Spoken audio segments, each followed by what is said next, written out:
Good afternoon. It is truly an honor to have such an esteemed panel before me, and I'm going to speak a little bit about foster care.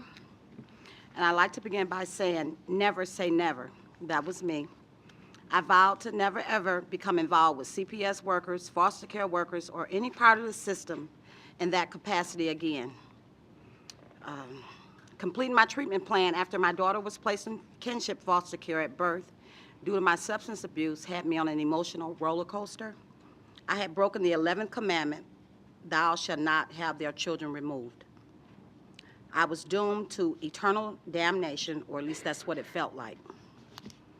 Attempting to complete my treatment plan seemed astronomical.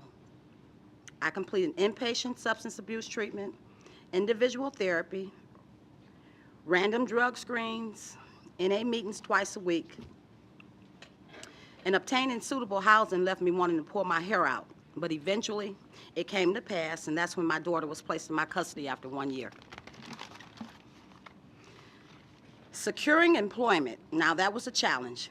At that time, I had low self-esteem, no recent work history, and absolutely no hope. It was at that point that I wanted to throw in the towel and go back to the lifestyle that I was most familiar with. A parent partner would have made all the difference in the world had they existed at that time. Someone knowledgeable to assist me in this process, court, all the different professionals that I had to come in contact with, that whole thing. I mean, I really could have used someone to offer words of encouragement, or just knowing that someone had overcome similar barriers or challenges would have been a tremendous help. However, I felt I was all alone and no one knew what I was going through, felt my pain, or even the enormous amount of weight. I was accepted into MRS, Michigan Rehabilitation Services, and they offered me a training on relapse prevention and self-empowerment. I also took a basic computer skills class at a local community center. After 2 years, I became employed as a consumer research company where I worked for over 2 years. Now, my concern is that the same barriers I experienced 5 years ago, I still see today in my position as a parent partner for ACMH Southwest Detroit. That's why I say never. The same people I said I would never, ever become involved with again are the same people that I connect with on a regular basis, only in a different capacity.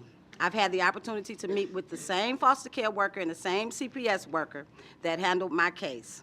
Today, I understand their positions, and I even understand how that intervention changed and saved my life, and I'm very grateful for it.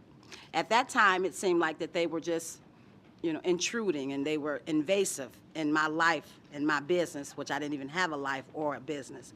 But and I am truly grateful, for that entity, in the state services and the system, that it changed my life, it saved my life, and I wouldn't have a life. However, based on my experience with the system on both sides of the fence, I'm wondering if somehow or another there could be something implemented in the treatment plan where school could suffice in the place of employment, with incentives such as a Section 8 housing voucher. In my work, I see on a daily basis some parents needing a GED or maybe life skills classes or even pre-employment training. My hope is that it could or would even go further as community college or even to a university. And when they do that with verification, like similar to the Work First program, that's when they receive the housing voucher. We all know how difficult it is to find a job with today's unemployment rate, and without the aforementioned schooling, it's almost impossible, resulting in not being able to provide suitable housing for the children or to reunite with the children. I believe given that alternative and a parent partner, we would see an increase in families reuniting and remaining self-supportive, and a decrease in families reentering the system. Yesterday's keynote speaker, Mr. Mark McWilliams of Michigan Protection and Advocacy Service, gave some statistics that came from Robert Wood Johnson Foundation, October 2008, and it states that infant mortality rates in families where no one has a diploma is 1.10%. Infant mortality rates in families where someone has a college degree is 0.47%. Good health in families where no one has a diploma is 55.2%, and good health in families where someone has a college degree is 89.8%. So therefore, not only does education affect a child's quality of life, but it's literally a matter of life and death. Thank you.